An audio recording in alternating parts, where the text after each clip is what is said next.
রাঙ্গামতি তীরন্দাজ ধারাবাহিকের আজকের পর্বে আমরা দেখতে পাবো যে ধারাবাহিকের শুরুতেই আমরা দেখতে পাই রাঙ্গা তার শ্বশুরকে নিয়ে হসপিটালে যাচ্ছে। দুর্ভাগ্যবশত তার গলায় তীরবিদ্ধ হয়েছিল। রাঙ্গা বারবার তার বাড়ির লোকদের ফোন করেছিল কিন্তু কেউ ফোন রিসিভ করছিল না।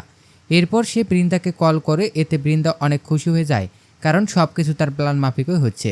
এরপর বৃন্দা কল রিসিভ করলে রাঙ্গা তাকে জানায় বড়বাবুর গলায় তীরবিদ্ধ হয়েছে, তাই সে তাকে নিয়ে জেলা হসপিটালে যাচ্ছে। বৃন্দা যাতে সবাইকে নিয়ে সেখানে পৌঁছে যায়। এরপর বৃন্দা একলব্য এবং বাকিদের বলতে থাকে বাবাকে হসপিটালে নিয়ে যাওয়া হচ্ছে, রাঙ্গা ভুলবশত তীর ছুঁড়েছিল এবং সেটা বাবার গলায় লেগেছে। সে আরও বানিয়ে কথা বলতে থাকে যে বাবা বাঁচবে কিনা বলা যাচ্ছে না।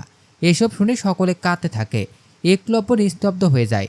এরপর সকলে হসপিটালের উদ্দেশ্যে রওনা দেয়। অন্যদিকে রাঙ্গা তার শ্বশুরকে নিয়ে হসপিটালে পৌঁছে গেছে এবং ডাক্তারকে চিকিৎসা করার জন্য কথা বলছে। সেখানে বেশ কিছু সাংবাদিকরা এসেছিল। সাংবাদিকরা প্রচার করতে থাকে যে রাঙ্গা একটা মিশনে জঙ্গলের ভেতরে গিয়েছিল, সেখানে সে তার শ্বশুরকে তীরবিদ্ধ করেছে। এরপর আমাদের দেখানো হয় ডক্টর রাঙ্গাকে বলছে ইমিডিয়েট ওনাকে কলকাতা শিফট করতে হবে, এখানে ওনার অপারেশন করা সম্ভব নয়, ওনার গলা কাটতে হবে, তারপর তীরটা কেটে বের করতে হবে। তীর টান মেরে বের করতে গেলে অনেক রক্তক্ষরণ হবে এবং উনি মারাও যেতে পারেন। এসব কথা শুনে রাঙ্গামতি অনেকটা ভেঙে পড়ে এবং কান্নাকাটি করতে করতে বাইরে চলে আসে। ঠিক সেই সময় বৃন্দা, একলব্য, পাঞ্চালী এবং বাকিরা চলে আসে হসপিটালে। তখন সাংবাদিকরা ঘিরে ধরে এবং বলতে থাকে মেয়ে পাচার চক্রে রাঙ্গা আটকাতে গেলে কি করে তার শ্বশুরের গলায় তীর লাগলো। কেউ কোনো উত্তর দিতে পারে না। পুলিশ তাদের সরিয়ে দেয়। সাংবাদিকের মুখে মেয়ে পাচার চক্রের কথা শুনে এবং রাঙ্গা একলব্যকে না বলে মিশনে যাওয়ার কথা শুনে একলব্য রেগে যায়।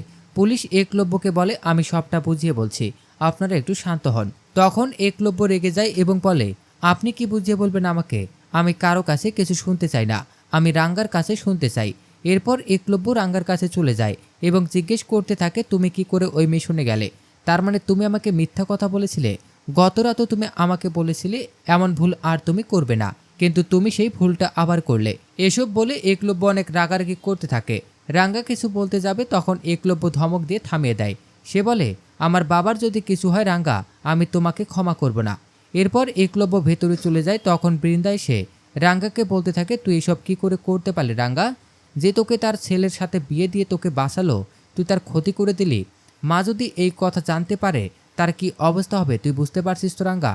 এসব বলে বৃন্দাও ভিতরে চলে যায়। এরপর সিন ঘুরিয়ে আমাদের একলব্যদের বাড়িতে দেখানো হয়। একলব্যের মা অনেক চিন্তিত হয়ে রয়েছে, কেউ ফোন রিসিভ করছে না দেখে।